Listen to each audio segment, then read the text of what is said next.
Excuse me sir, আপনি তো বাংলাদেশের সবথেকে বড় চাঁদাবাজ। আপনার চাঁদাবাজির সফলতার গল্পটা যদি আমাদেরকে একটু বলতেন। দে কি দেবো স্যার?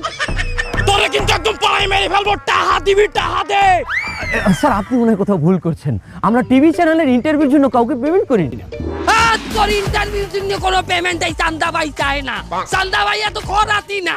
তুই যে বাংলাদেশে একটা শীর্ষস্থানীয় টিভি চ্যানেল চালাও, সে টিভি চ্যানেলের উপরে আমাকে চান্দাবাদের কি কোনো হক নাই? তোমার চ্যানেলের নামটা কি জানো? 46 নাকি? এক্সকিউজ মি স্যার, ওটা 46 নয়, 24। একদম 24 হোক আর 28 হোক, চান্দা তোমার দেওয়াই লাগবে। কান খুলে শুনে রাখো, যেই সরকারি ক্ষমতায় আসুক, বাংলাদেশের মানুষের এই চান্দা বাইরে চান্দা দেওয়াই লাগবে। ঠিক কি না বলো?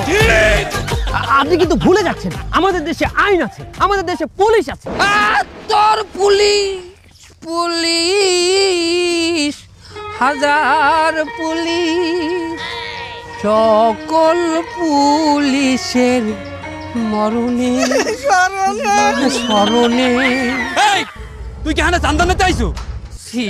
সি রে ননি সি স্যার কি বলেন ইন্সপেক্টর স্যার? কোনো চান্দা নিতে আসি নাই। আসছি না, আমরা কোনো চান্দা নিতে আসি নাই। তাই আমি কি চাইছো? সালামি চাইছি স্যার, ঈদের সালামি। সাংবাদিক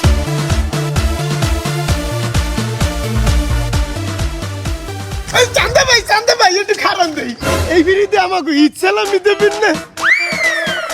তোগো যুগে তোরা তো শত শতটা সালামি পাও, কিন্তু আমার যুগে ছোটকালে আমার 2টার বেশি কেউ সালামি দেয় নাই। কিন্তু আমার আব্বার বন্ধু একদিন আমারে 100টা সালামি দিয়েছে। এরপর কি হইলো?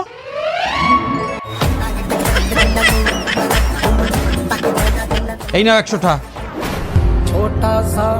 আলে থলবো না, একটু টাকা দিতে ভাবা দেয়।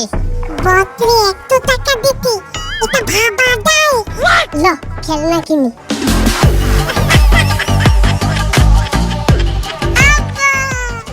এই থাম, আমার বন্ধু খিজির মোল্লার 100 টাকা পাই, এই টাকা বলে তোর দে দেছে। দে টাকা দে।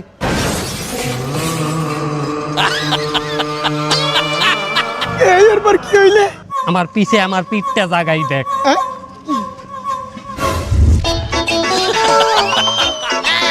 এরপর হইতে আমি ওয়াদা করছি, আমার দেশে সালামি চাইবে, আমি হ্যার একই অবস্থা করবো।